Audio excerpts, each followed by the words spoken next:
Hola, muy buenos días a todos los que nos acompañan este día. Vamos a realizar este foro.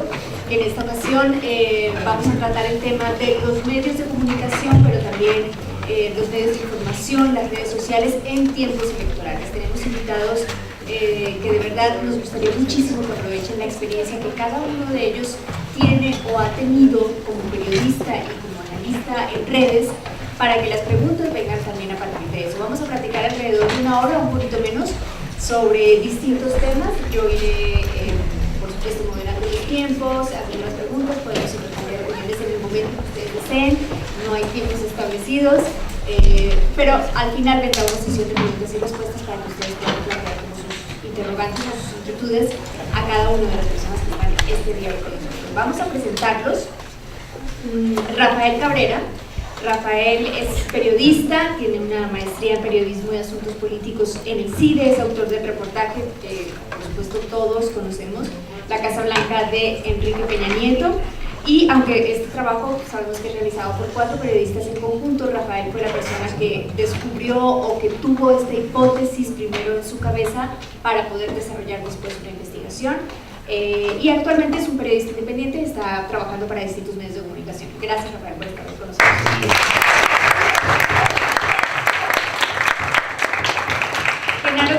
Genaro Villamil, seguramente si ustedes son activos en Twitter, en los medios de comunicación, lo deben haber visto. Él es periodista, es escritor también.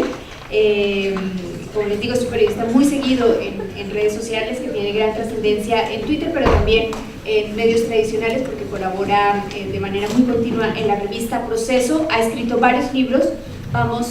Voy a mencionar solamente algunos: El poder del rating, de la sociedad política a la sociedad mediática, El sexenio de Televisa y Peña Nieto, El gran montaje.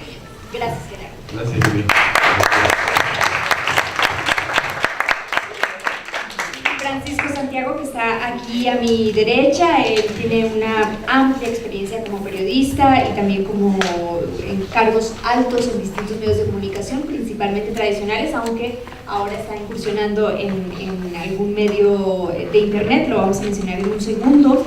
Él ha sido editor en La Jornada, fundador de Animal Político, fundador de La Silla Rota, director del Universal durante varios años y actualmente es asesor editorial y director del sitio de internet La Hoguera. Gracias, Francisco, por venir.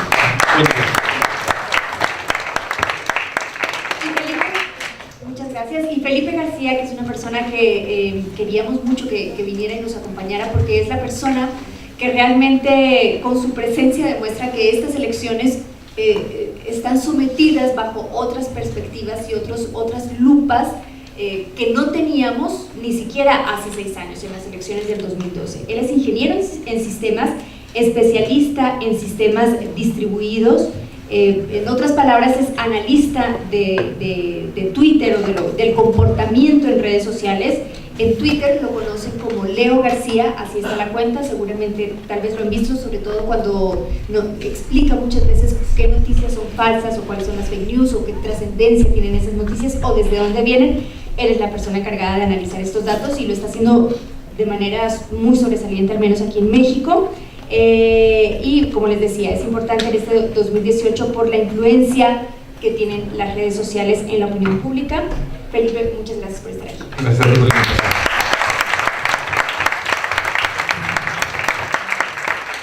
Bueno, el primer tema que me gustaría del que platicáramos es las elecciones en general del 2018.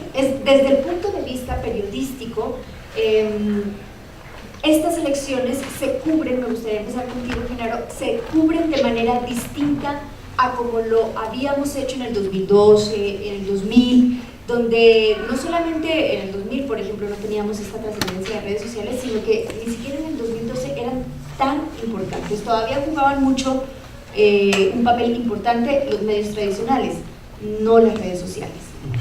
¿Lo cubres como periodista de manera distinta? Tu experiencia personal, pero también laboral. Bueno, buenos días, muchas gracias. Ahí están muy atrás. Que se dejen ver los compañeros. Los medios institucionales tradicionales, como por ejemplo Proceso, como por ejemplo las estaciones de radio y sus noticieros y los periódicos y las estaciones de televisión están cubriendo la campaña de manera tradicional en un esquema ya completamente, o en un ecosistema completamente distinto, un ecosistema digital y de medios absolutamente diferente. Por ejemplo, en Proceso, pues como suele suceder en los medios tradicionales, se pelean por la cobertura de a ver qué candidato voy a seguir. Bueno, se reparten a cada candidato le corresponde un reportero, y yo al principio me molesté, dije no me tocó ningún candidato. Dije, bueno, además ya no hay dinero para irte a las giras de los candidatos, es muy caro cubrir ahorita o sea, que un medio financie la movilización por lo menos de un reportero y un fotógrafo más, en el caso de las televisoras un camarógrafo, sale carísimo. Pero en realidad ya esta cobertura es absolutamente inútil, porque el 80% de lo que se está generando en la campaña electoral se está haciendo a través de los propios candidatos, de las propias redes sociales de los candidatos, pero también de las propias audiencias, ¿sí? Lo que está sucediendo es que la agenda informativa la están marcando las propias redes sociales, no la están marcando ni siquiera los candidatos y mucho menos los medios tradicionales. Yo ahorita les puedo preguntar quiénes vieron la entrevista de ayer de José Antonio Meade en Milenio. ¿Cuántos lo vieron? 3 personas. ¿Quiénes saben del caso de Ricardo Alemán? Digo, no es la mayoría abrumadora, pero sí hay un tema, por ejemplo, que de los últimos 3 días ha dominado el tema de las redes sociales, y es este supuesto llamado a desaparecer físicamente a López Obrador en las redes sociales, o en una cuenta de Twitter de Ricardo Alemán, que generó un verdadero pues un caldero de opiniones y provocó la salida de él de 2 televisoras, de Canal 11, de Televisa y el día de hoy de Milenio. Y eso fue por la presión de las audiencias en redes sociales. ¿Qué es lo que está sucediendo? Que nos está costando mucho trabajo a los periodistas que venimos de la tradición analógica o impresa, cubrir al verdadero protagonista de la elección, que son las audiencias, ¿sí? Y nunca como ahora los protagonistas de esta elección se están expresando de una manera muy intensa a través de muchas plataformas, no solamente Facebook, no solamente Twitter, pero también hay otras maneras de expresarse, y esta cobertura es lo que quizá está haciendo muy diferente a estas elecciones frente a todas las demás. Es paradójico, porque la clase política y un sector de la clase empresarial tienen una especie de déjà vu. Están cubriendo la elección del 2018 como si fuera la elección del 2006.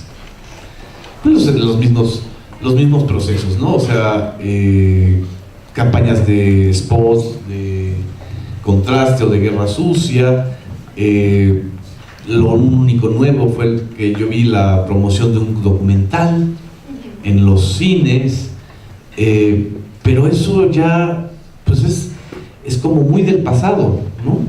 Muy del pasado, porque además hay otros que dicen no, el programa de tercer grado está reviviendo y ahí se va a definir pues el futuro de algún candidato, el derrumbe de López Obrador, o el repunte de Meade, o el repunte de Anaya. Ya no sirve la televisión para eso.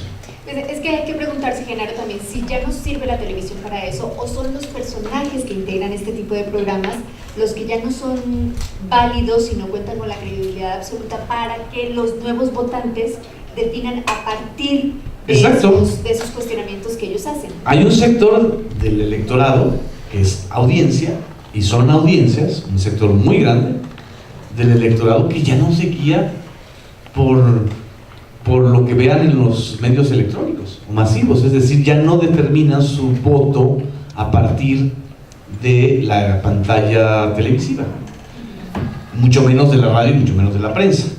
Es decir, los grandes medios institucionales, es decir,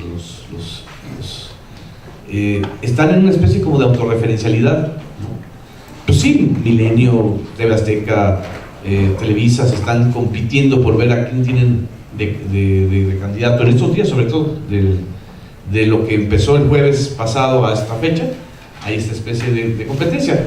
Yo creo que la mayoría de las audiencias mexicanas les vale M, es decir, no está determinando eso el ecosistema de la discusión pública. Entonces, aquí hay una segunda gran diferencia con 2012. El 2012 era evidente, digo, además se debatió en el primer debate entre Peña Nieto y López Obrador si la televisión pusiera presidentes. López Obrador ya estaría en la presidencia, le reviró Enrique Peña Nieto y López Obrador mostró una hojita con los contratos, o con parte de los contratos de Peña Nieto con Televisa para su ascenso al poder. Hace 6 años surgió un movimiento en redes llamado Yo Soy 132. Ahora hay decenas de movimientos y de hashtags y de réplicas, y que surgen un día y luego se borran al día siguiente. Es un cambio sustancial, pero sobre todo en la manera de interacción de las audiencias. Gracias, Genaro. Francisco Santiago, te quería preguntar particularmente a ti por la experiencia que tienes no solamente en medios digitales ahora, sino también en medios escritos, y sobre todo por haber sido director de un periódico tan grande como El Universal. ¿Qué pasa con la violencia? Es decir, la violencia es un efecto, es un factor que ha jugado un papel importante hace algunas elecciones federales hacia acá, en general en todas las elecciones, aunque sean locales, pero en estas elecciones, por ejemplo, tenemos hasta el momento, con los días de campaña que llevamos, 15 candidatos asesinados. ¿Y qué pasa? Porque ese es un elemento que no está siendo espectacularizado en las redes sociales, pero que ahí está y que tendría que ser preocupante para los medios de comunicación, para los periodistas, para quienes dirigen, pero también para los que cubren esa noticia. Buenos días. Sí, pero me llama la atención que hagas la referencia al tema o que vincules el tema con el asunto de medios tradicionales o no, porque el tema de la violencia se da y es relevante, o debería ser relevante para cualquier tipo de medio, sea para un periódico de poco o gran tiraje. Hoy sabemos que están pasando los medios, por ejemplo, los periódicos, que es el espacio donde yo me he movido más, están pasando problemas de lectoría, pero igual es un tema relevante para ellos, debería serlo, debería ser consignado, debería ser tratado, debería ser investigado, debería tener gente asignada para hacer una ponderación más allá de la noticia de hoy mataron a un alcalde, ayer mataron a un candidato, ayer mataron a en general, pues, o sea, más que estar dando la nota del día, que se debe hacer, creo que se debería también asignar cada vez más gente a hacer trabajo de investigación y que así hiciera trabajos globales que presentaran y que permitieran una mejor ponderación del fenómeno y de la relevancia del fenómeno, ¿no? Es que a eso, perdón Francisco, me refería un poquito a eso justamente que estás mencionando, porque el asesinato de un candidato, del candidato número 15 o del número 3, tendría que ser igualmente un escándalo como ha sido el tema de Ricardo Alemán, pero en redes sociales no es así. Funciona un tema como es el de Ricardo Alemán, que también es importante, por supuesto, y ahora lo vamos a platicar, pero no los asesinatos de los candidatos, no la violencia que se está ejerciendo hacia la política. Muchas veces los fenómenos son acumulativos, ¿no? Y nunca sabemos en qué momento, hace rato mencionábamos, platicando también de Ricardo Alemán, cuál va a ser la gota que derrama el vaso, que de pronto genera una reacción masiva sobre determinado fenómeno. El de Ricardo Alemán es eso, no es un personaje que de pronto sube un tuit de la nada y genera una reacción que ha sido muy negativa para el personaje, sino es un personaje que ha sido muy violento, muy agresivo, muy descalificador. Que hay un contexto. Sí, hay un contexto que de pronto hace que ese tweet de 16, él dice 2 palabras, pero fueron 2 palabras y 3 signos de interrogación, acompañado de un mensaje bastante cuestionable. Eso es lo que de pronto desata la reacción tan fuerte en su contra, pues. O sea, no es de la nada, pues. Yo lo que veo en este tipo de cosas son en ocasiones eso, por eso yo hablo de consignar, documentar, estar siempre dando sin descuidar el día a día, pero sí hacer valoraciones, investigaciones, reportajes que den mayor profundidad y que ponderen este asunto, pues. O sea, ¿cuál va a ser el momento?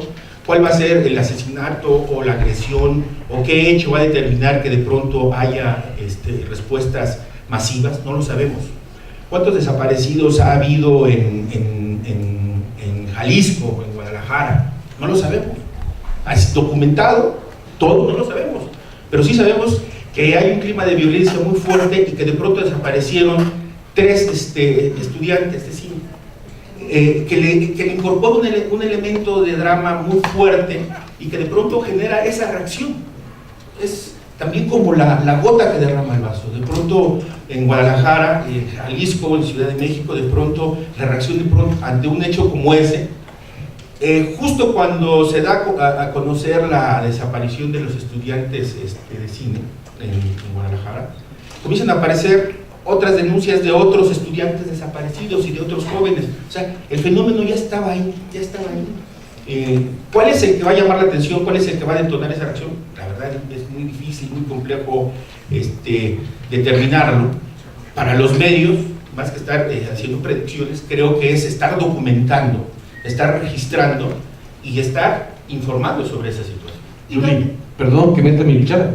Nada más para reforzar lo que dice Francisco, y creo que Felipe lo puede explicar mejor. El caso de los estudiantes, de los 3 cineastas, prácticamente borró en Twitter al menos el tema del debate. Es decir, el primer debate fue el domingo 22, el lunes 23 en la noche, administrando, justamente pensando que estaban administrando la noticia, dan a conocer que ya fueron hallados asesinados y disueltos en ácido, entre comillas. Entonces se genera una reacción brutal de conmoción y de dolor y de asombro, de crítica al gobierno de Aristóteles Sandoval en las redes. Entonces ahí es donde tú ves que los protagonistas, la audiencia, ya los candidatos de veras se quedaron. La campaña de Anaya ganó el primer debate, se quedó en mediodía en términos de audiencias en redes. ¿Quieres decir algo? Perdón, para concluir, pero lo mismo sucede con otros fenómenos. Pues, también existió con el estudiante. Creo que hay un elemento de drama, porque dicen lo que en ocasiones lo que puede ser el detonador. Lo mismo sucedió aquí en la Ciudad de México con el estudiante, creo, de la Prepa 8, sí. Marco Antonio se llamaba, ¿no? Sánchez Flores. Igual, de pronto parecía una situación simplemente o estaba registrado, era algo de, incluso en el inicio era la noticia se difundió de esa manera, era transmitida como si fuera un acto de vandalismo del muchacho, pues, ¿no? Así lo quisieron presentar. De pronto, cuando comienzan a aparecer las imágenes que muestran que había sido, realmente había habido, lo mínimo que se podía decir, una sobrereacción de los policías que lo detuvieron, y después cuando comienza a surgir el dato de que no se sabe dónde se encuentra, eso era una noticia, pues en términos generales, una noticia, lo dirían los medios, y creo que así fue la lectura de todos los medios, incluso de muchos portales, porque hasta el final reaccionaron. Fue de que era una noticia menor, pero de pronto la actividad en las redes sociales comenzó, detonó, y de pronto vimos como la cascada, cómo crecen las cosas. Los fenómenos son de crecimiento, y vimos cómo comenzó a crecer. La UNAM se pronunció, Amnistía Internacional se pronunció, la ONU se pronunció, las ONGs, todo el mundo comenzó, y de pronto un caso que parecía menor puso en jaque al gobierno capitalino. Ese día, perdón, ya me engolosé, ¿verdad? Ese día estaba era creo que un domingo cuando se dio esta situación, incluso un día anormal para detonar periodísticamente algún tema. Curiosamente, en los periódicos siempre planteas salir el lunes, dices, salgamos el lunes muy fuerte, con el afán de marcar la agenda. Aquí en este tipo de cosas, con este nuevo tipo de ritmos periodísticos y las redes sociales muy vivas, muy prendidas, en cualquier momento se surge y en cualquier momento crece. Ese día en la noche se estaba hablando que igual caía el secretario de Seguridad Pública del Distrito Federal ante la desaparición del estudiante. Ese día el jefe de gobierno, Miguel Ángel Mancera, tuvo que hacer 2 conferencias de prensa. Una angustiado y la otra ya sudando diciendo como que la libré porque dicen que está en el Estado de México. Y de la nada, Bueno, aquí lo que es interesante también es exactamente el poder de las redes sociales, justo es lo que está marcando un gran parteaguas. Estamos ante un hito y es un poder que antes no se había tenido, sin embargo, no deja de tener grandes factores de influencia a partir de los personajes que la usan. Eso es algo que yo creo que no hay que perder de vista también. El caso en particular de Marco Antonio no empieza el domingo. Empieza, y de hecho yo hice un levantamiento de datos donde encuentro que empiezan a mencionarlo desde el jueves por la noche. Se detona el domingo. Y se detona hasta el domingo, sí, efectivamente, pero es cuando precisamente ya lo retoma algún personaje con algún factor de relevancia. Ahorita se me escapa quién fue quien pone el llamado de atención precisamente sobre la desaparición. Ahora, sí hay una cosa que también me parece de cierto cuidado y de cierta atención. La relevancia viene a partir de politizar. ¿Sí? El caso de este chavo, de Marco Antonio, no se me está escapando, me disculpo ahí, no traigo el dato exacto, ya hace un ratito que se analizó, pero los chavos de la UNAM estaban haciendo la denuncia de la desaparición desde la noche del jueves, el viernes, el sábado. El sábado a la noche lo ve algún personaje político del gobierno, no recuerdo exactamente quién es que lo ve, y lo visibiliza. Aquí nosotros lo que tenemos también que entender es el poderoso factor. Epigmenio le da mucha... creo que no estaba seguro si había sido Epigmenio. Y Lidia Cacho le da el otro jalón. Le da, entonces empieza a hablar. Ahí es donde lo suben ya como precisamente como un tema de agenda y empiezan a dictar. Sin embargo, no deja de traer el matiz político, el matiz, bueno, con la carga social, pero pues jalándolo también a las agendas que corresponden. Es ahí donde entra también el factor que no debemos de perder de vista de lo que se le conoce como la influencia en las redes sociales, ¿no? Felipe, pero por ejemplo en el caso que mencionaba Genaro del debate presidencial que tuvimos el 22 de abril, y lo que te voy a preguntar es para saber si lo que ha cambiado es el comportamiento de la audiencia, el interés de los ciudadanos, que evidentemente encontramos mucho más importante el asesinato de 3 estudiantes en Guadalajara que un debate presidencial. En esos 2 días, en esos 2 casos, ¿quiénes se mueven? ¿Quiénes reaccionan? Es que ahí es donde entra lo que en general entendemos. Hay varios criterios que podríamos medir y para establecer lo que se le conoce como el factor de influencia. Por eso se les conoce como influencers, ¿no? Es quién tiene el poder de visibilizar un tema, ¿no? Suele medirse muy a grandes rasgos con cuántos seguidores tenemos. Es la métrica más perversa que tienen ahorita las redes sociales, pero es la que también da esta idea de a dónde podemos llevar un mensaje. Podemos ver otros casos. Hay un tuit también por ahí que resultó polémico, que lo pone un usuario que podríamos cuestionar un poco los parámetros de su cuenta, que solo tenía 65 seguidores, y lo retoma otro usuario que trae 500,000 de seguidores, y entonces sí se vuelve tema de agenda. Es lo que está sucediendo acá. El factor de influencia de quien trae un tema también ayuda mucho en ponerlo en la agenda o que se entierren, porque hay muchos temas, hay muchas denuncias, otra serie de cuestiones sociales sobre todo, que mientras no tengan algún lugar en la agenda política, social, pero de algún personaje que tenga relevancia, ahí van a seguir y se van a perder entre el mar de denuncias y consignas y todo lo que hay en los medios, ¿no? Entonces, pero en ese caso, perdón Felipe, en ese caso particular del debate y de la noticia de Guadalajara, ¿hay cifras del alcance que tuvo un evento y luego la noticia? Mira, del debate, los que estuvieron obviamente queriendo colocarse fueron los candidatos. Sin embargo, cuando aparece lo de los estudiantes, si no me equivoco, también creo que fue Epigmenio o fue alguien cercano de ellos quien sube el tema con la parte de la denuncia, y que inclusive ellos subieron el hashtag de no somos 3, somos todos. Sí. Y ese fue el que tapó la... que creo que hace un efecto que desata la bola de nieve en el caso de los estudiantes de Guadalajara. Creo que es del Toro, ¿no? El Toro, Del Toro originalmente, sí. Sí, el Toro es el que mueve, saca un tweet y con eso Sí, la gente comienza Lo a ver al visibiliza. Toro, lo visibiliza y comienza una reacción. Así es. ¿no? Ahí quiero meter mi cuchara. Ahí más bien, si está de acuerdo Felipe, a mí lo que me pareció fue que el tono de la Fiscalía General de Jalisco fue lo que desató.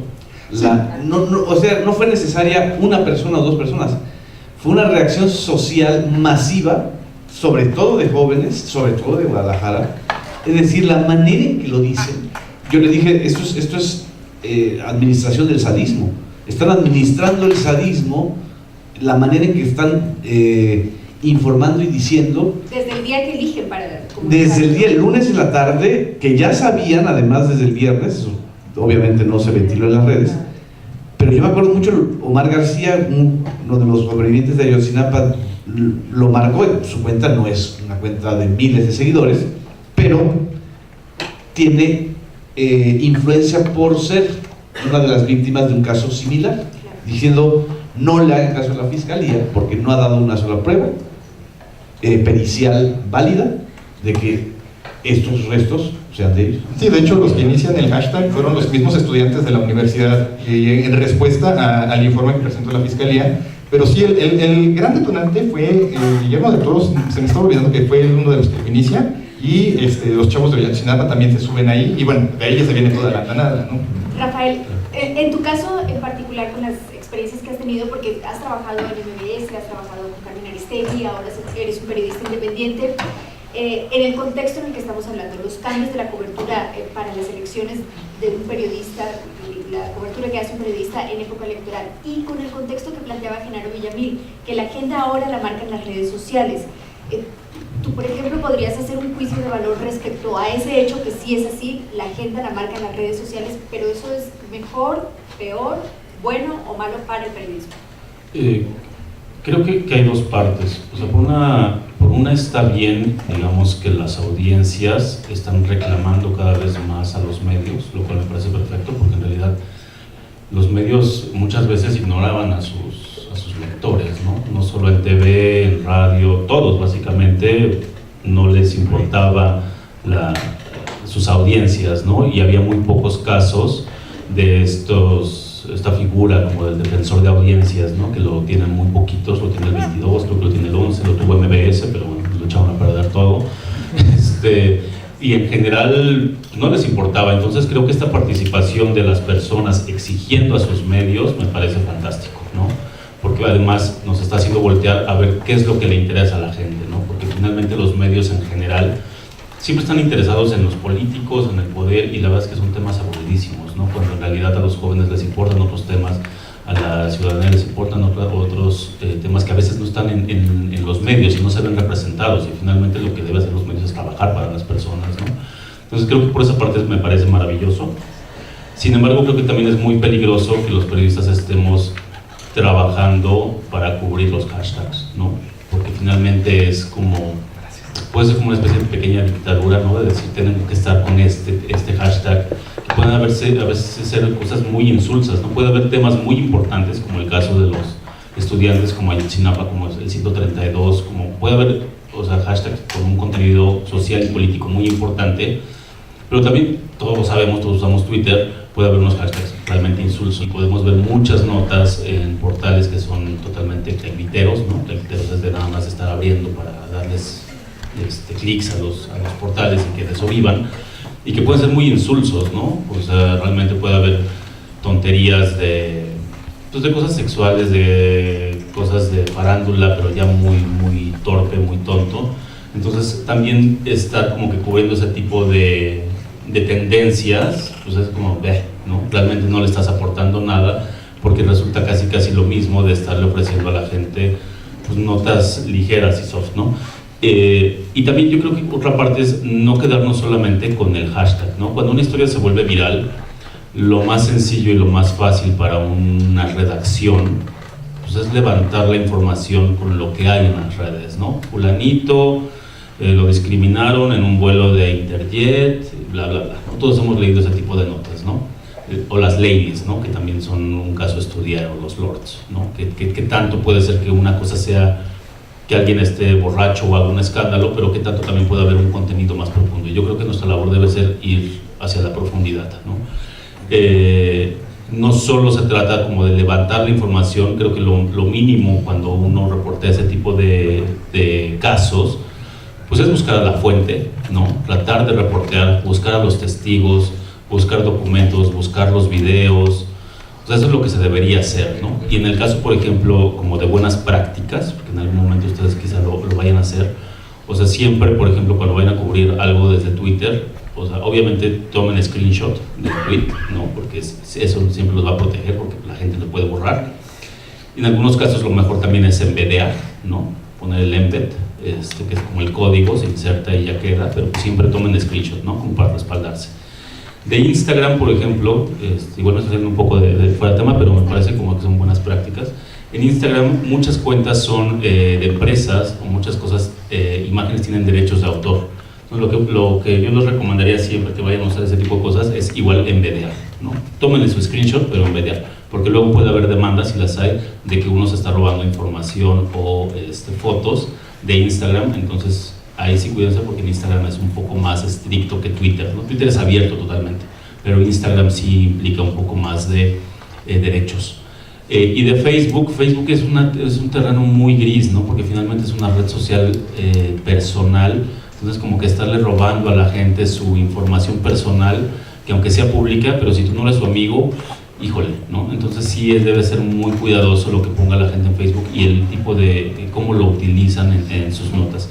Entonces, lo que les quiero decir es que sí está bien esta tendencia de la gente de estar reclamando a través de redes sociales, pero creo que no nos debemos quedar solo en eso, ¿no? O sea, yo creo que ahorita, por ejemplo, el trabajo que está siendo verificado me parece maravilloso, de estar corroborando lo que se está moviendo y lo que no, pero también, más allá de verificar en sí un fact-checking, como de las declaraciones que hacen las personas, o los políticos en este caso, a mí lo que personalmente siento que está faltando es ver cómo se está moviendo esta información, ¿no? ¿Quién está detrás de portal fulanito? ¿Quiénes son los inversionistas? ¿Quiénes lo abrieron? Para saber en realidad quiénes son las personas y qué intereses hay detrás de estos portales o páginas de Facebook, ¿no? Porque finalmente hemos visto muchas notas de verificado de que Andrés Manuel dijo que la corrupción cayó en su gobierno, y esto no es cierto, sí es cierto, ¿no? Ese tipo de notas que no las estamos viendo mucho en verificado, pero creo que la gran ausencia ahorita que estamos teniendo en México es esto de quién está detrás de los grupos de Facebook, quién está detrás de las páginas, ¿no? Hubo un caso muy significativo. No, bueno, es Animal Político con fondos de algunas organizaciones. No, pero finalmente el trabajo que están haciendo yo no lo desdeñaría. Sobre el tema también hay igual, porque sí. como se comentaba, yo fui fundador de Animal Político, y más o menos los socios capitalistas que metieron el dinero siguen los mismos, y saben más o menos por dónde. Por dónde va. Pero bueno, nada más como apunte, sí se podría hacer todo ese tipo de ejercicio que tú planteas. Sí. Fíjate que a mí se me hace muy interesante igual comentar que de las redes sociales pueden salir temas muy interesantes. Yo por eso siempre creo que el dato es tratar de, como señalabas, profundizar un poco. Creo que las redes sociales, en ejercicio periodístico, esa combinación de redes sociales y el ejercicio tradicional del periodismo han dado algunos buenos ejemplos de trabajo con consecuencias. El caso de Korenfeld fue un caso de ese tipo. Alguien, el de Conagua, no sé si lo recuerden, alguien sube una foto a las redes sociales diciendo que le llaman mucho la atención que frente a su lugar donde vive aterrice con cierta regularidad un helicóptero de gobierno. Eso fue todo. La gente subió algo que le molestaba o que le llamaba la atención. Lo que vino después fue trabajo periodístico que derivó en que este cuate tuvo que renunciar. Una vez que se comenzó a investigar, que se dijo, es que por ahí vive Korenfeld, es que enfrente vive Korenfeld. Cuando sale eso, después sigue el que él dice estaba enfermo y iban a trasladar al hospital, y tuitea una foto de una rodilla lastimada. Pero también comenzó la versión De que iba áspero. de que se iba de vacaciones. Y en la redacción se comenzó a ver eso, cómo documentar, y ahí tuvo también un efecto Twitter en la cuestión de la investigación. Cómo documentar que este cuate estaba mintiendo y que no estaba enfermo, que no iba al hospital y que se iba a ir de vacaciones, ¿no?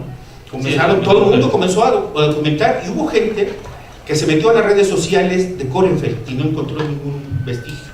En este caso fue el editor de Cultura, curiosamente, del Universal, y que a las 3 de la mañana andaba indagando y de pronto encontró un tuit, no de Korenfeld, sino de la mujer de Korenfeld, negociando con las reservaciones en el hotel donde estaba. Francisco, ¿A iba a ir?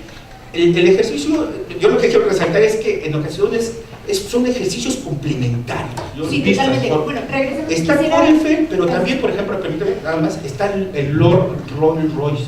Un poco por esta noción de que en ocasiones en redes sociales se manejan agendas como muy ligeras, ¿no es cierto? No. Ese día es un accidente que desata una agresión de un personaje que después de una investigación se descubre que es un personaje de lo más turbio en el Estado de México, con negocios con el gobierno del Estado de México y su vinculación en la reconstrucción en Michoacán. Creo que son datos que simplemente... Quiero que regresemos al tema electoral y los medios de comunicación, y en ese sentido quería preguntarte cómo cambia, de manera un poco más breve porque también el tiempo nos está comiendo, cómo cambia la presión política en los medios de comunicación a un director o a un periodista, en este caso de un medio tan grande como el Universal, o de un medio mucho más pequeño como en el que estás ahora aquí en Tlahuera. No, en general las presiones siempre inician no necesariamente hasta los puestos altos o hasta el directivo. En ocasiones, y depende también porque en ocasiones si son empresas, en ocasiones empieza por los dueños. O es en la última instancia. Pero en ocasiones también se da cierto tipo de presión con la gente, con los reporteros, con los que cubren las fuentes. Son amigos, llega un momento, porque es que llega un momento en que los periodistas se sienten amigos de quien cubren, llega un momento en que se establece una relación casi de cercanía, de amigos, de amistad. En ocasiones por eso se les tiene que cambiar de fuente. Pero en general hay presiones en todo momento, en un periódico, en cualquier un medio relevante, hay presiones, pues, o sea, no es que solo en elecciones se vengan y la gente se angustie. Yo para el tema de presiones estaba recordando cuando el director de Pemex en una entrevista suelta por ahí, y que casi nadie retomó, suelta que se vendían gasolinas, que podía el precio de la gasolina llegar hasta 20 pesos, dijo en aquel entonces el director de Pemex y hoy secretario de Hacienda. A mí me pareció un tema muy interesante, dije, ay cabrón, pues ya nos viene un atraco al bolsillo, pero durísimo. Entonces se subió en internet, comenzó a pelotearse y recibo una llamada. ¿Era presión o no era presión? Simplemente contar la anécdota brevemente. Recibo una llamada de gente de Pemex diciendo, oye, no sé si ya viste tal cosa, creo que sería muy incómodo para el titular de Pemex que se destacara eso. Sí lo entiendo, pues puede ser un tema muy incómodo. Total, colgamos. Al día siguiente fue la nota de 8 del periódico, y al día siguiente tengo la llamada nuevamente diciendo, oye, pues si habíamos platicado. Pues habíamos platicado, pero eso no garantizaba nada, o sea, es un tipo de presión, no sé. Hay otro tipo de presiones, por ejemplo, y hay un fenómeno que igual se va a ver, y en estos días será muy interesante, es el fenómeno de las encuestas. O notas o reportajes que pueden ser perjudiciales para un actor u otro. Pero las encuestas es un gran tema, y que creo que sirve también para ponderar qué tan relevante puede ser o no ser un medio tradicional. Con valor agregado, los medios tradicionales pueden marcar también la agenda. Pero en estos últimos 15 días, en el terreno de la contienda electoral, se publicó una encuesta que le da una ventaja muy marcada a uno de los actores. Esa marcó toda la agenda. Y en otros medios donde se esperaba la publicación de encuestas, no se han publicado por tiempos, o yo podría suponer a partir de mi experiencia, por presiones, no sé. Genaro, sobre ese tema. Esto, hay un ejemplo maravilloso que todos lo van a acordar, se van a acordar, de encuestas, medio impreso y reacción en redes. Sí. No, Reforma. Acuérdense la encuesta que publica Reforma, que es un sondeo. Es un sondeo, no es una encuesta, sobre los universitarios y sus preferencias ante los candidatos.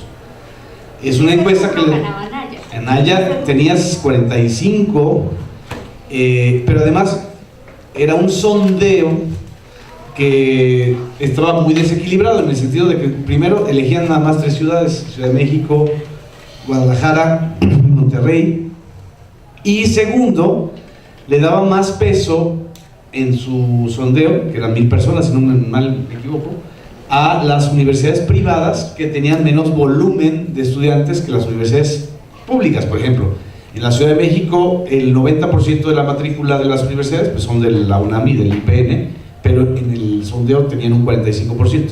Y así, igual en Monterrey, la Autónoma de Nuevo León tiene mucho más peso que en términos numéricos que el TEC. Ese sondeo generó una respuesta muy rápida, casi recordando al Yo Soy 132, de universitarios con AMLO, ¿no? Y fue un día, yo me acuerdo que hice la nota y gracias a las benditas redes, alguien me pasa la pantalla de uno de los integrantes del equipo de Reforma, en donde él explica todos los errores que se había cometido en ese sondeo y se deslinda y dice, lo discutimos internamente, todo eso él lo explica en Facebook, en su cuenta de Facebook. O sea, no era un Joaquín, me acuerdo que se llamaba Joaquín, hice la nota, al día siguiente Reforma en control de daños saca y adelanta su encuesta formal, donde pone 48 puntos de ventaja a López Obrador. Es la primera encuesta de un medio que evidentemente no es López Obradorista y que le daba tanta ventaja a López Obrador y revelaba que a final de cuentas el principal afectado de la guerra entre Mid y Anaya, o entre el gobierno de Peña Nieto y Anaya, había sido el propio Mid. O sea, que los puntos que había perdido Anaya en esta guerra, de lo de la bodega y las declaraciones de la PGR, había sido López Obrador. O sea, los 6 puntos que perdió. Entonces, ahí fue increíble, porque fue de un día para otro, cómo el propio Reforma hizo su control de daños frente a la reacción tan airada en las redes, y luego vuelve a marcar agenda con su encuesta. Genaro, pero regresando, digamos, esa es la presión del público hacia el medio. Así pero es. de la presión política hacia el periodista, en tu caso particular, por ejemplo, que tienes tanta resonancia en redes sociales, ¿en esta época electoral aumenta esa presión? No, la verdad no.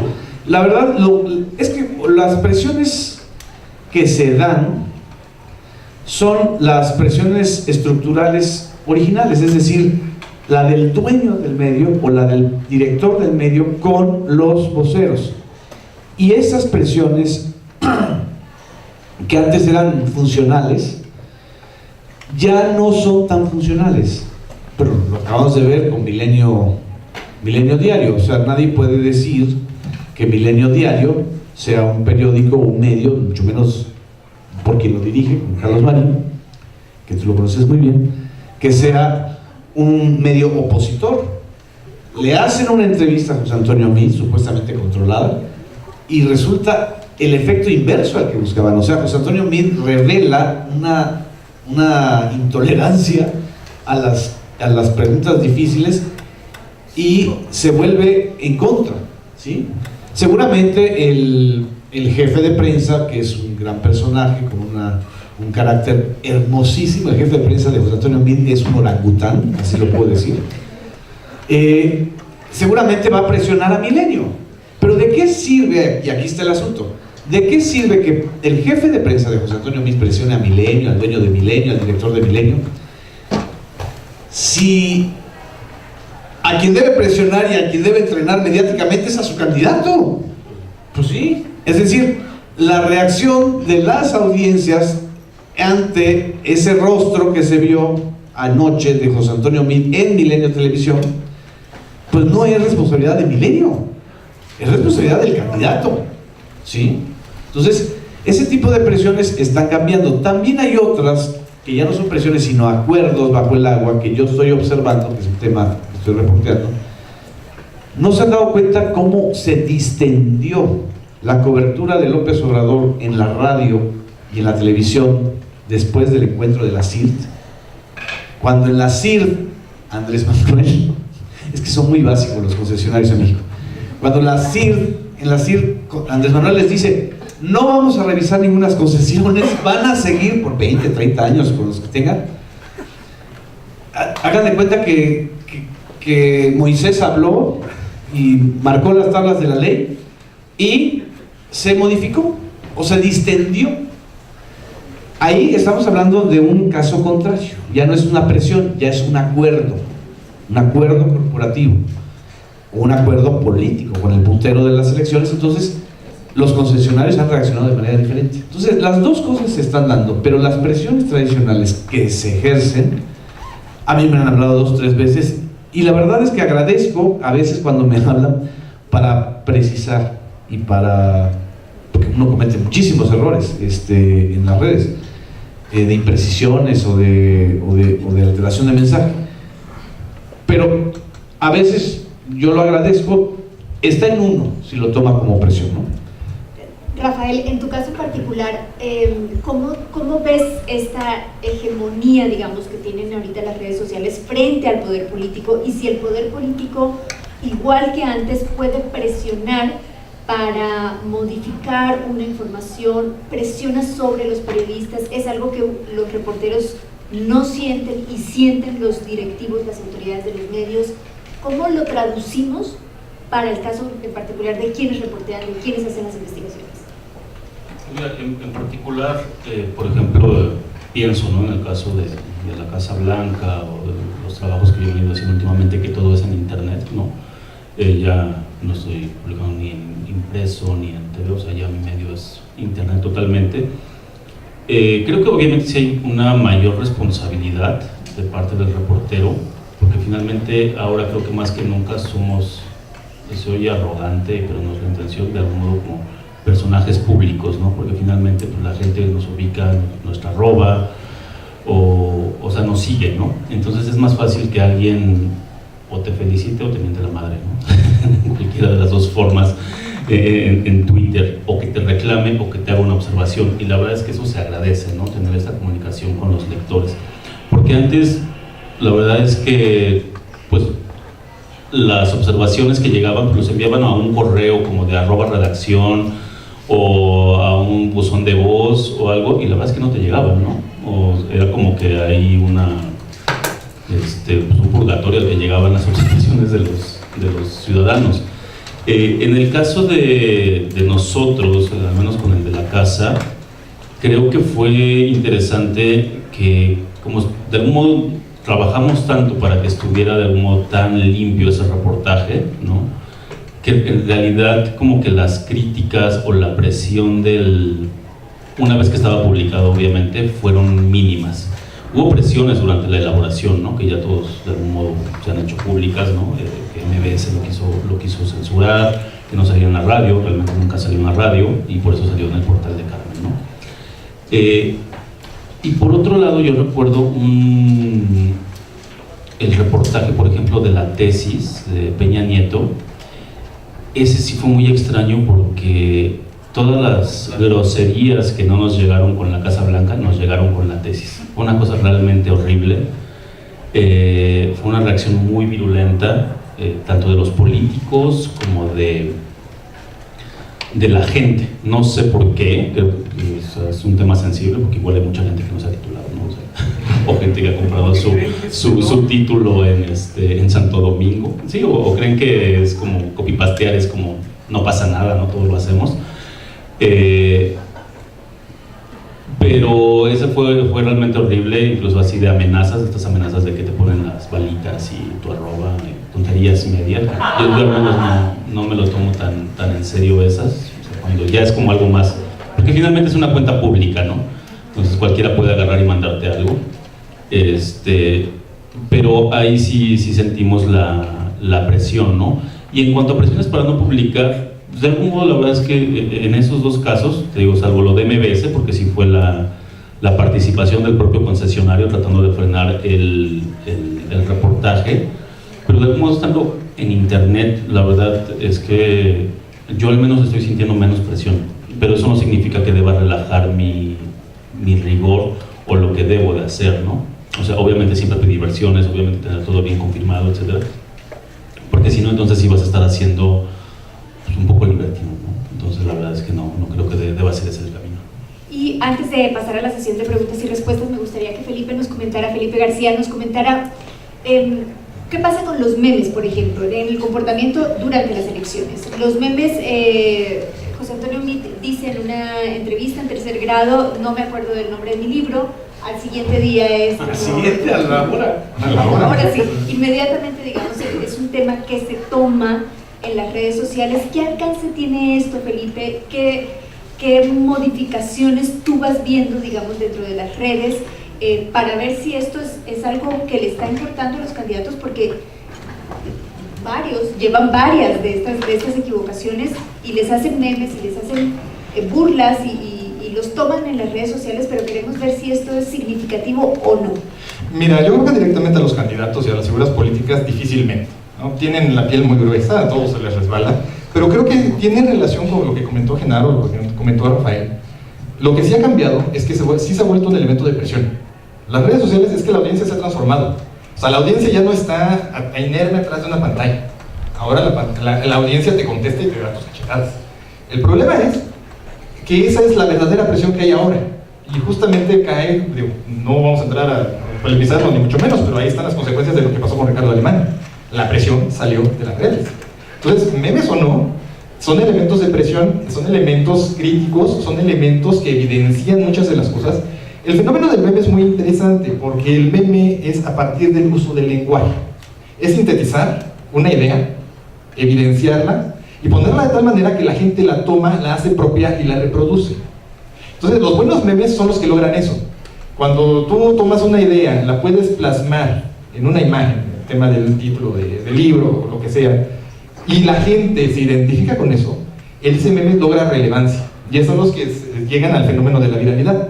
Ahí es donde puedes, más que presión a la figura política, que difícilmente vas a poderlos presionar. A los personajes políticos viven aislados en una esfera lejana y no se enteran de nada. Pero la prensa, todo su staff, toda la gente que estamos acá abajo en campo, que somos los simples mortales que interactuamos en las redes sociales, sí podemos notar ese ambiente. Sí te establece un criterio, sí te establece... Ahora a lo mejor tú no... Pero digamos, perdón Felipe, tú ves en el caso de... Retomo nuevamente a José Antonio Meade. En el caso de... se viralizan los memes por su error al no saber cómo se llama su libro. ¿Ves una reacción de su grupo, de bots, ayudándolo para que no Mira, se vuelve... Yo he planteado que se vuelve de repente como el duelo de coplas de Pedro Infante y Jorge Negrete, ¿no? Empiezan a contestarse y a decirse, porque sí hay una máquina detrás de todo esto, ¿no? Los ejercicios de presión aquí es a partir de quién hace más estreno. Entonces, sí, o sea, obviamente... Pero sí publicó su libro, tuvo que publicar la portada. Sí, exacto. Sí, pero ahí fue la pifia en el momento, en lo que causa la reacción, ¿no? Y tienen que salir todos, ahí sí, el equipo de campaña, el equipo de campo que está operando tiene que salir a hacer un control de daños, porque sí, obviamente se empieza a evidenciar el fenómeno, se empieza a replicar, empiezan a retomarlo y primero empiezan a ganárselo. De hecho surge el hashtag, títulos para el libro de José Antonio Meade, una cosa así, sale el primer hashtag, ¿no? Y entonces empiezan a contestarle por el otro lado, porque se vuelve un duelo de ver quién hace más ruido, quién genera más estruendo, quién puede tapar una idea con otra. Esa es la parte que es complicada y ahí es donde se puede ver realmente el efecto de lo que está sucediendo en las redes y la relación que hay en la parte del medio tradicional, en la parte de aquí afuera, en el mundo del ladrillo, y cómo eso permea y en los dos sentidos en la parte de las redes. Y esa es la parte donde todos aquí los presentes tienen poder, pero además hay un riesgo que es muy grave también, ¿eh? Y eso yo creo que no lo hemos comentado y merece un tema de estudio, que es la posibilidad de manipular la percepción. ¿Sí? Nos están vendiendo o nos están empujando ideas a partir de hashtags, los disfrazan de hashtags. Hay unos que son evidentemente manipulados precisamente para meter una idea. Entonces, de los dos lados, tanto a favor o en contra, siempre va a haber hashtags. Y siempre va a haber una operación tremenda.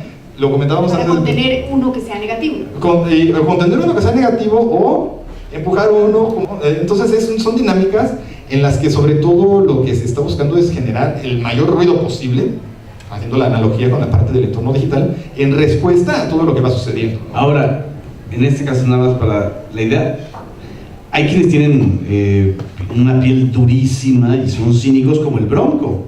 O sea, el Bronco fue el rey del meme después del debate. Es más, el debate lo van a recordar todo el mundo por el meme del pobre muchacho, cuando hace así, el del traductor, con el mano, que ese es un meme natural, o sea, ni siquiera necesitas producción. De hecho, la noche del debate, sí, hubo un hashtag. Todos los candidatos fue muy evidente su manipulación para empujar los hashtags a lo largo de todo el domingo con el debate. Pero para la noche posterior al debate, el hashtag que surge verdaderamente orgánico, aquí sí no tiene más, fue orgánico y fue espontáneo, fue con respecto al Bronco. Sí. Y fue una tendencia mucho mayor a cualquiera de las que hayan pagado o hayan generado los candidatos. Yo personalmente pude hablar con el Bronco y decirle, oiga, le salió re bien. Y según él, se quedó sorprendido. Oye, ¿por qué? Claro, pero le sale bien en redes y eso no se traduce a una intención de votos, al menos con las encuestas que conocemos. Exacto. Es lo que pasa también. Me gustaría que pasáramos ya a una sesión de preguntas y respuestas. Tomen en cuenta los periodistas que están sentados aquí para que puedan encaminar sus preguntas hacia algo en particular que quieran conocer o de una experiencia personal de ellos mismos. ¿Alguien quiere empezar? ¿Tú? Dentro de, bueno, va dirigido para el a mí. Usualmente, cuando hay una noticia importante o algún acontecimiento, usted realiza transmisiones en Facebook en vivo, donde la gente puede comentar y puede resolver algunas dudas. Me gustaría saber la opinión de todos en cuanto a la importancia de la participación en vivo, que sea como más orgánica de las personas que ven la política como algo externo, como algo en lo que no pueden participar, y ahora con las redes sociales, ¿cómo ha cambiado esto? Entonces, si quieres empezamos contigo y nada más brevemente para que los streamings me han convertido no solamente en una responsabilidad, sino en un vicio y además en un divertimento. Lo empecé a hacer porque alguien me sugirió. Y yo decía, pues ¿para qué voy a estar explicando algo, dando noticias? Yo no soy conductor de noticias, no hago tele. Pero lo que descubrí y estoy descubriendo es que la gente, las audiencias, lo que necesitan es interactuar. Y también lo que necesitan es contexto. Ya no funcionan porque eso ya lo tienes en la radio, ya lo tienes en la televisión. Hay televisoras, por ejemplo, Excelsior, Milenio, Bloomberg, que están dando, Foro TV, ADN, que están dando noticias duras cada hora. Entonces eso ya lo tienes. Pero lo que están reclamando, y eso es impresionante, porque yo lo quería dejar de hacer, es que tú des contexto. Entonces yo creo que la importancia de esto que estoy haciendo para mí en Periscope o en Facebook o en YouTube es medir la necesidad de la gente de que les expliques un contexto. Ahora también hay una necesidad de expresar su simpatía, por ejemplo, en el caso de la mayoría de los que me siguen, por López Obrador. Entonces hay también una especie como de euforia y también de exceso de, a veces yo le he dicho, exceso de intolerancia, ¿no? O sea, en donde, a ver, cálmense, o sea, también uno empieza a asumir una especie como de termómetro, ¿no? De despresurizador, pero sí es muy importante. Y claro, en la medida en que uno más esté reporteando, pues puedes dar un mejor contexto, ¿no? Francisco. Creo que es una herramienta muy útil. Creo que viví en una primera fase, donde los ejercicios, algunos aislados, pero la mayoría son ejercicios complacientes, creo, porque van encaminados a establecer una conversación con gente que te sigue. Eso podría no sucederle justo a algunos de los personajes que hemos estado mencionando recurrentemente, que la mayoría de la gente que se conectaba a sus conversaciones vía las redes sociales, pues la mayoría eran para mentarle la madre, o ofenderlo, o cuestionarlo. Y en ocasiones creo, por eso creo o digo que vive en un primer momento, porque ahorita es esa conversación con el casi siempre con el que piensa igual. Entonces no hay una retroalimentación rica, sabrosa, ¿no? Con elementos de cuestionamiento, o que de la otra parte te enriquezca con algún dato y que pueda ser comentado al momento en una conversación donde sea polifónico el asunto. Creo que la mayoría de los mensajes, no sé, tú lo tendrás bien ahí documentado, pero la mayoría de los mensajes son saludos, buenas noches, tal, échale porras a esto, échale porras al otro, un poco con esa lógica. Es como una comunidad de amigos, pues, ¿no? No es una comunidad de pero también se te meten los bots, ¿no? Sí, no, sí, y provocan fuerte. Pero yo creo que justo ese es el tema, que habría que brincar un segundo momento, y seguramente se llegará, donde no necesariamente voces cuestionadoras terminen siendo bots, sino voces que enriquezcan la conversación, voces con las que puedas incluso polemizar al instante. Una pregunta audaz, un comentario fuerte, sí. No sé cómo se va a ir transformando esto, pero yo sí lo veo, que ese es un segundo momento. Así como sucedieron con los medios tradicionales, donde el mensaje era en un solo sentido y después ya hay réplica, y ya hay gente que te contesta, y hay gente que te manifiesta tu inconformidad, en ocasiones de una manera muy primigenia, con una o dos palabras, una mitad de madre, o yo qué sé, o con una manita o con la manita para abajo, pero esos fenómenos regularmente van evolucionando. Esto que dice Francisco es muy importante. Si hay algo que yo estoy observando es que estamos poco acostumbrados a la discrepancia. Sí. Es decir, hay una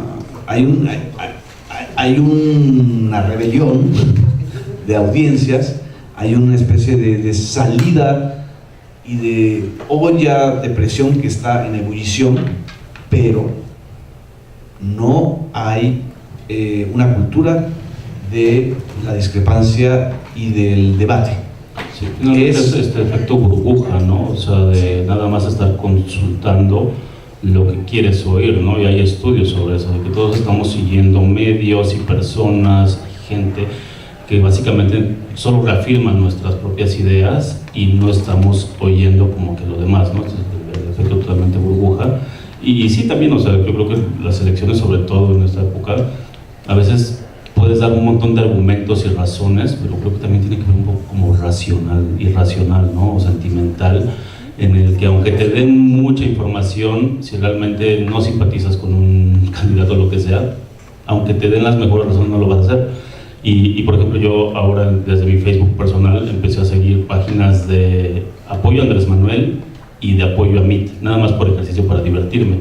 La verdad es que es horrible, porque sí, son así unas visiones de vida totalmente opuestos y de algún modo tan descontextualizado, todo fuera de contexto, cada frase, cada video, en el que realmente resulta ridículo, ¿no? Incluso me resulta preocupante que haya gente que de verdad, porque tienen cientos de miles de seguidores, que haya gente que se está informando ahí, ¿no? Eso creo que es lo más grave, porque en realidad son videos o frases, a veces unos totalmente editados, que dices, esto es más que obvio que es falso, o sea, es de sentido común, creo, pero hay gente que sí cae. Y entonces es cuando uno pregunta, ¿qué estamos haciendo los periodistas tan mal para que la gente prefiera informarse en grupos de Facebook que se llaman, hay uno que se llama pejendejadas y tonterías así, o sea, todos son así tonterías o de ataques a mí, etcétera. Es realmente triste y me parece peligroso que haya gente que se esté informando ahí. Felipe, ¿quieres decir algo? Perdón, sí, nada más es que bueno, lo que comenta Rafael es con respecto a la dinámica de las redes sociales. O sea, esa es la naturaleza misma de las redes sociales. Las redes sociales son emocionales, jamás van a ser racionales. Ustedes pueden pasarse la vida entera queriéndole explicar algo a alguien y nunca lo van a entender. No lo van a entender. La gente va a tomar lo que confirma sus ideas, sus creencias, sus prejuicios e inclusive refuerza su propia ignorancia. Entonces, esa es la parte, por eso es esa dinámica, porque además de todo las redes sociales construyen microesferas de interacción. Y la microesfera de interacción que tiene una idea, una creencia, siempre va a repeler a la que opina diferente. Por eso es lo que mencionaban acerca de los bots, aquí nada más como precisión. Los que entran a estar fastidiando en las conversaciones son troles, son los troles, y es lo mismo. O sea, si aquí pues, sentamos a cualquier otro periodista que tenga una línea diferente, seguramente irían a chocar las esferas de interacción de Genaro con la del otro periodista, ¿sí? Porque esa parte de la naturaleza de la interacción misma de la red social. El nivel, yo nada más pero el nivel de discurso autocomplaciente que se vive, por ejemplo, en las transmisiones, más particularmente en Facebook, creo que es más limitado en Twitter. Twitter sí es una dinámica mucho más abierta, un poco por todo el asunto del anonimato que existe, decía en alguna ocasión, y más cuando comenzaba el fenómeno de las redes sociales, que en ocasiones parecía que Facebook parecía una conversación en la sala de tu casa, ¿no? Okay. Y que estabas conversando con los conocidos, con los amigos, con los rostros, con tus vecinos, y que de pronto Twitter era como una especie de que entrabas a una orgía donde no conocías a nadie y se podía decir y hacer cualquier cosa, en parte porque es más fácil ocultar quién eres. Lo que pasa es que Perdón, me gustaría que escucharas otra pregunta para que avanzáramos un poco. Más que preguntas, quiero un consejo, ¿no? Por el mismo tema que se está tocando, o sea, yo creo que existe de parte de la sociedad mucha incredulidad, ¿no? Por parte de los medios, lo que vemos en Facebook, en cualquier red social. Yo la verdad estoy muy desinformada. Entonces, por esto que están tocando, que es sumamente importante, o sea, ¿qué páginas, libros recomiendan? Ahora sí que para que nosotros estemos informados, al menos con lo mínimo y necesario para hacer un voto consciente y objetivo, porque, o sea, sería genial, o sea, sería idílico tener como la dualidad de cada candidato, ¿no? Pros y contras, pero evidentemente no existe. Entonces, digamos, lugares que sean confiables donde ustedes puedan confiables recurrir. y que no estén cargados, ¿sabes? Hacia uno u otro, que sean objetivos. ¿Alguna recomendación que fuera Felipe, no sé? Sobre los candidatos en particular. Sobre la información. Candidatos y claro un background, ¿no? Porque Yo creo que te recomendaría 3 niveles.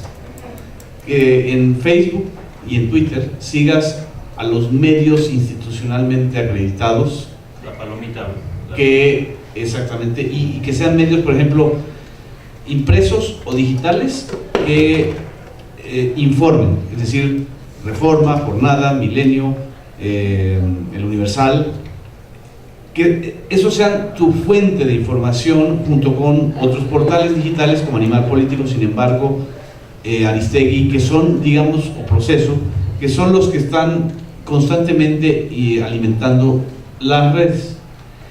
Que sigas a las páginas institucionales de los candidatos, segundo nivel, MIT, Anaya, López Obrador, Margarita, pues ahí vas a tener la versión de ellos. Y 3, pues que te deschongues y sigas a las cuentas que a ti te diviertan o que te generen mayor interés, ¿no? Pero eso es ya una elección personal. Es decir, hay que hacer una ensalada. Para informarse, sobre todo ahora en tiempos de redes, no podemos confiar en una sola cuenta, en una sola fuente, en un solo líder de opinión. Yo creo que hay que hacer una combinación, ¿sí? Felipe, me gustaría que contestaras esta porque, sobre todo para que nos dijeras cuáles, porque tú sabes, porque tú analizas muy bien eso, cuáles son fake news, cuáles se dedican a dar información que no es. No hay que... Sí, exacto. Sí, lo que pasa es que básicamente yo complementaría lo que dijo Genaro, que estoy completamente de acuerdo, pero además el tema es duda. Sí. Cuando alguien llega y te dice, es que esta es una verdad incontrovertible, casi seguro te está mintiendo. Casi seguro te está mintiendo, y además de todo lo está haciendo con un interés. Ese siempre suele ser el principal rasgo. Cuando alguien te dice, es que esta es una verdad y está escrita en piedra y no hay para dónde, es porque están queriendo convencerte de algo, e informarte no es convencerte. Convencerte debe ser algo que nazca de ti, a partir de las fuentes que consultes precisamente. Entonces el asunto es tener siempre la duda, estar abierto a estar consultando y contrastar datos. O sea, eso es elemental. Quedarte con una sola fuente también es un error, ¿no? Entonces tú tienes que ver qué te están diciendo todos para tener elementos de contraste y que puedas formar un criterio. Básicamente aquí el ejercicio es de tener siempre una sana duda, ver si alguien refuerza esas ideas, dices, bueno, ya estoy sumando elementos para confiar o no en la fuente, porque aún a los medios institucionalizados también se les va, ¿no? De repente al fervor y al ritmo del tiempo que traemos ahorita sale una noticia y al rato tiene que ser desmentida, y muchas veces el desmentido no tiene el ritmo de la información cuando surge, que ese es uno de los grandes problemas de las dinámicas digitales ahora. Entonces el asunto es siempre tener varias fuentes y factores de contraste y mantener siempre una sana duda, ¿no? Quien te quiera convencer de que hay una sola verdad, de antemano parte de la idea de que te está mintiendo, de que te quiere convencer de algo que va además de todo con respecto a sus propios intereses, que ahí es donde también empieza el problema. Atender a información a partir del interés de quien la está generando es grave, sí, y es donde está el riesgo. Y también yo agregaría, o sea, antes de compartir algo, o sea, sí como que te des un segundo, respires y como que pienses así de, es realmente cierto, ¿no? O sea, como trabaja un poco el sentido común, porque realmente a veces las fake news obviamente tienen unos titulares súper escandalosos, ¿no? Que veas cuál es la página que lo está difundiendo, que puede ser xomoschavos.com.mx, y dices, eso no es un medio real, ¿no? O sea, como que un poquito, sí, o sea, como que digas, o sea, obviamente hay portales pequeños y están haciendo su trabajo, ¿no? Pero hay otros que realmente están creados deliberadamente para falsear información. E igual que busques esa nota, si está en otros lados, ¿no? Si ya lo trae de otros medios, dices, bueno, entonces igual y sí. Pero si solamente es una nota así súper escandalosa y solo está en ese medio, yo sí te diría que dudaras, ¿no? Y a veces, muchas veces nos ha pasado a todos, que hemos posteado algo en Twitter o en Facebook, la verdad es del hígado, ¿no? Y nos encabronamos y empieza a publicar, entonces más bien como que tratar de frenar eso y diga, a ver, respiro un poco, ¿no? Así como que cuenta hasta 10 y trata de no darle share así de fácil, ¿no? Porque básicamente de eso viven esos portales. Claro, para no contagiar. Me gusta casi siempre polemizar y cuando estoy escuchando siempre tengo esa debilidad por el contraargumento. Este asunto de si ves una nota en un solo lugar, duda de ella, creo que es muy cuestionable. Yo recientemente, con este asunto que sucedió en marzo de la Marina aniquilando a una familia en un evento violento, se intentó desacreditar justo esa nota al principio cuando comenzó a surgir, porque justo lo traía un solo medio. Creo que más bien ahí hay que ver cómo se procesa, cómo se consiguió, cómo se obtuvo y después cómo evolucionan las cosas. Yo he tenido, creo eso es parte de mi experiencia, he tenido la posibilidad de estar igual tocando base en medios estos tradicionales y cabeceras muy relevantes, haciendo algunas tareas en operación, en fin, en alguna toma de decisiones. Pero también he tenido la oportunidad de ver cómo nacen de la nada algunos medios, de cómo de pronto se convierten en marcas relevantes. Y esto lo comento para enriquecer esto que proponías, de a quién hacerle caso, dónde va a surgir, o dónde está surgiendo, o dónde se está haciendo periodismo con rigor, con cierta profundidad, o dónde se va a terminar haciendo, no lo sabemos. Hace 10 años el animal político era nada, no estaba concebido siquiera, pues no estaba pensado que sacar se decía en aquel momento, saquemos el primer sitio político en México, especializado en eso, un sitio, algo nativo, dedicado a la política, con los argumentos de solo hagamos o veamos los medios consolidados. Esa cosa nunca se hubiera construido. Lo cierto es que poco a poco y de la nada surgió. Y hoy por hoy es una marca con prestigio y que se conduce, y digamos que tiene su solidez. Igual, La Silla Rota, otro que tal vez no lo ha corrido con la misma suerte, pero también es un sitio con lo mismo, no era nada, no tenía nada, y hoy cuentan con un número considerable de lectores o de falsos lectores, porque luego se infla todo el mundo, en la cuestión digital todo el mundo dice que tiene más de lo que tiene. Pero a lo que voy es eso, uno nunca tiene la certeza, y ahí sí uno tiene que hacer búsqueda y conformarse su propio criterio, ¿no? Pero en una construcción de sí mismo constante. con medios tradicionales, con medios incipientes. ¿Cuántos hay ahí que al rato serán los relevantes? No lo sabemos. Los enanos, como decía una película de Herzog, un título, ¿no? Los enanos también comenzaron de pequeños, ¿no?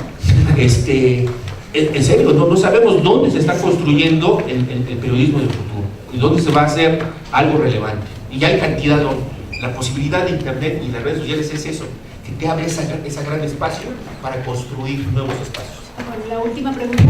Sí, bueno, regresando un poco a lo que decía Rafael, cómo los medios a veces están influenciados más bien por ideas monetarias, ideas políticas, en donde esta va para todos, en donde o quiénes serían los periodistas encargados o los periodistas o los medios con que las personas deberían de acudir para entender también cómo es que los medios están siendo ya sea financiados o de alguna u otra forma empujados políticamente hacia alguna tendencia. Creo que eso también es algo que lleva un poco a o sea, que la gente no entienda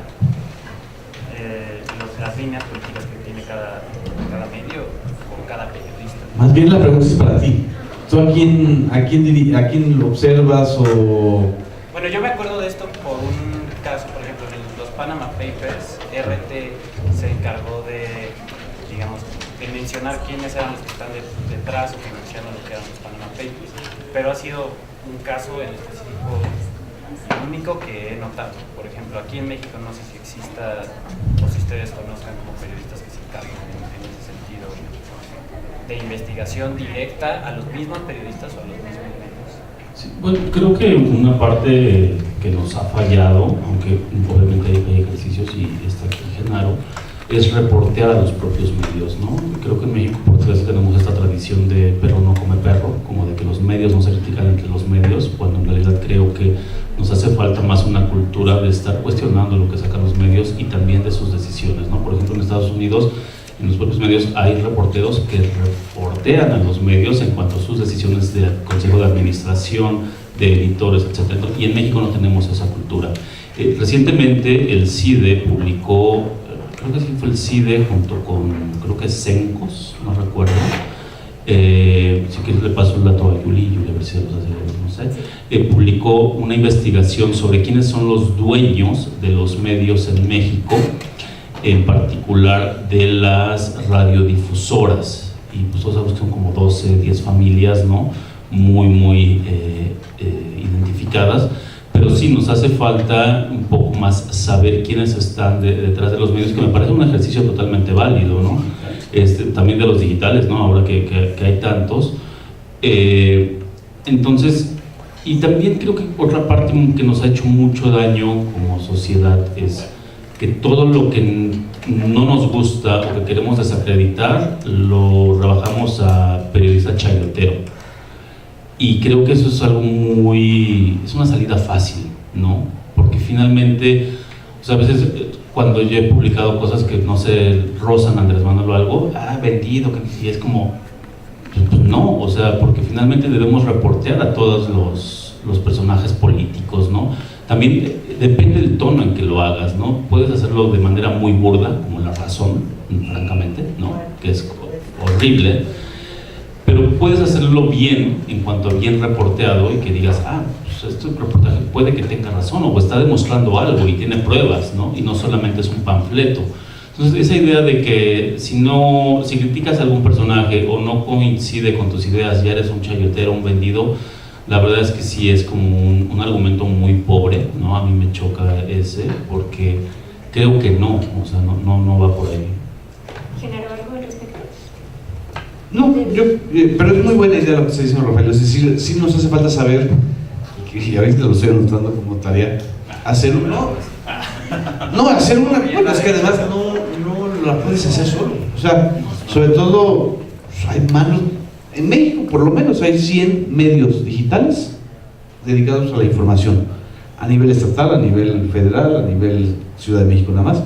Y sí es cierto, sería bueno hacer una especie como de registro elemental, ¿no? De quiénes son, cómo se fundaron, quiénes son sus directivos, cómo se financian. Sí, por ejemplo, perdón, rápido agrego, por ejemplo, salió esta plataforma que seguramente la vieron, pgleaks.org, ¿no? Que era como de filtraciones sobre Andrés Manuel y que estaba sacando reportajes según muy buenos. La verdad es que estaban feos los reportajes, estaban muy forzados, ¿no?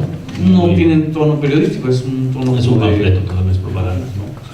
Y según era de periodistas de todo México, ningún reportaje firmado, todo como que muy forzado en cuanto al contenido, ¿no? De que si el primo de una amiga de un conocido era narco, entonces era como que... Pero hubo periodistas, en este caso Andrea Noel, seguramente lo ubican, que fue la chica de la Condesa a la que le bajaron la falda y todo esto horrible que le pasó, y Alberto Escorcia, que también es otro periodista que se ha dedicado mucho a ver el comportamiento en redes sociales, empezaron a checar y se dieron cuenta de que todas las páginas que eran PGLeaks con sus terminaciones .net, .org, .com, lo que sea, habían sido compradas.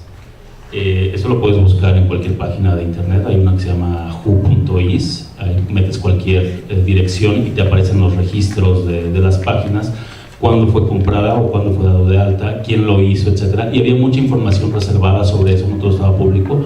Y los sitios estaban, creo que el servidor estaba en Panamá o lo habían comprado desde Panamá, algo así, todos particularmente en agosto de 2017. Entonces cuando ves que todas esas páginas estaban comprados el mismo día, con las mismas terminaciones, dices, bueno, esto parece orquestado, no parece casual. Y es como de decir, esto no es deliberado o no tiene como que una forma más orgánica como de un medio, ¿no? También incluso creo que habían sido compradas, ¿no? AMLO.com o algo así. De hecho, perdón, pero yo también conozco el caso y sí, o sea, aquí tomaron nombres de dominio en contra, abiertamente en contra de Andrés Manuel y a favor. O sea, ahí sí se ve siniestro, porque sí. Tienen las dos, o sea, tienen en contra de PGLeaks y una serie, no recuerdo exactamente cuáles eran, pero eran como 20 nombres. Sí. Y de hecho ahí es curioso porque ahí hay una que es en apoyo a Morena, específicamente a Morena, que es el más viejo que está registrado como de 2010 y lo había comprado originalmente alguien que apoyaba al partido, lo suelta y lo retoman esta gente. Entonces sí, ahí es un ejercicio completamente perverso, ¿no? Además también hay algunos similares, como el de México On, el portal Zócalo Digital y todas estas que también, o sea, son sitios que están abiertamente desarrollados con una agenda, ya sea a favor o en contra de cualquiera de los personajes, ¿no? Entonces sí, el ejercicio de contrastar el origen de la información es muy sano. Y ahí vuelvo un dato, bueno, perdón, los de Verificado empezaron a hacer una nota de cuáles eran los sitios que más difundían fake news. Se pueden encontrar un poco cómo se titulaba la nota, y encontraron como 4 o 5 sitios, los estuvieron reporteando y encontraron que eran sitios ligados al Consejo de la Comunicación, este brazo que es del Consejo. De hecho, ahí, perdón, yo colaboré con ellos, perdón que te interrumpa. Okay. Se presentan como... mira. O sea, se presentan como que están respaldados por el Consejo de la Comunicación, pero no hay tal, ¿eh? Porque eso yo ahí metí mi mano también yo. Se encubren. No, es fingen ser. O sea, sí, es que hay uno de estos sitios tiene una firma en la que dice que están de parte del Consejo de la Comunicación, pero inclusive los logos ni siquiera concuerdan, los registros no dicen nada, están registrados en España todos los sitios, o sea, sí, ahí es así, yo colaboré con ellos en esa parte, y sí, tienen esa peculiaridad, así son, mira, lo que están haciendo ahorita, sobre todo en los fake news y todos los medios digitales en particular, estos que son cuestionables, es querer empujar la percepción de la gente, ¿sí? Entonces, por eso el consejo que dábamos hace rato a la compañera era, si te están queriendo convencer de algo así y se presentan como que es incontroversial su postura, empieza a dudar. No, creo que es como muy obvio ciertos medios ya establecidos con quienes, qué tendencias políticas tienen, ¿no? Pero también lo que a veces siento que no se entiende, que los periodistas mismos no se encargan de investigar dentro del mismo periodismo, y siento a veces que también es por perder la misma, no sé, pensar que vas a perder el trabajo, ¿no? Ya en este país es algo muy peligroso, pero no se encargan de investigar a los mismos medios y las personas que están siendo, pues, cómo digamos que les llega el salario. Y creo que eso, al saber, o sea, como un quehacer periodístico, apoyaría muchísimo a las personas a también tener una idea mucho más amplia del medio que están consultando, porque pues, es un poco como ella decía, como yo no sé a qué medios acudir, ¿no? Claro. Pero es por lo mismo, porque no pueden, o sea, no tienen información de quién es el medio, cómo es el medio, y excepto que hayas estudiado periodismo o comunicación, vas a tener una idea un poquito más amplia sobre eso. Y considero que, bueno, yo, porque en realidad no sé del único caso que es el de verificado, que decías que salió hace poquito, y RT con Panama Papers, pero pues entiendo también el lado político de RT, ¿no? RT es el medio de Vladimir Putin, ¿no? Entonces hace esto en ese sentido porque aparece en Panama Papers, pero creo que también eso ayudaría como, en cierta forma, como un feedback, más en épocas políticas, para apoyar a las personas, que creo que también es parte de periodistas, ¿no? Apoyar a las personas que tengan un conocimiento más sobre los medios. Yo no, o sea, no sé si creo que no existe. Pero es que creo que el hecho, perdón, el hecho de estar verificando información no creo que solo deba ser en época política. O sea, creo que debe ser en algo permanente, porque recurrentemente estamos cayendo en bulos. O sea, un ejemplo muy claro es toda esta ola de gente antivacunas. Hay un montón de desinformación en internet y estamos viendo los surgimientos del sarampión y no sé cuántas enfermedades horribles. Y eso es fake news totalmente, ¿no? Entonces, pensar que solo fake news tiene que estar ligado a elecciones, creo que es una manera muy corta de verlo. O sea, más bien tenemos que entender que las fake news están en cualquier momento, en todos lados, así como hay rumores, o como había antes rumores que si el ovni, que si el chupacabras, etcétera. O sea, vivimos con eso. Lo que pasa es que yo creo que Tenemos que ir, ya. Perdón, ya, acabó el tiempo. Es nada más el tema y es una pregunta muy justo. Sí. Maravillosa discusión. Solamente el tema de verificado 2018. ¿Qué le falta a verificado 2018 para construir credibilidad? ¿Qué le falta? Bueno, desde mira, desde mi punto de vista, pero yo hablo igual desde una posición parcial, es decir, soy parte de un medio que no es parte de verificado.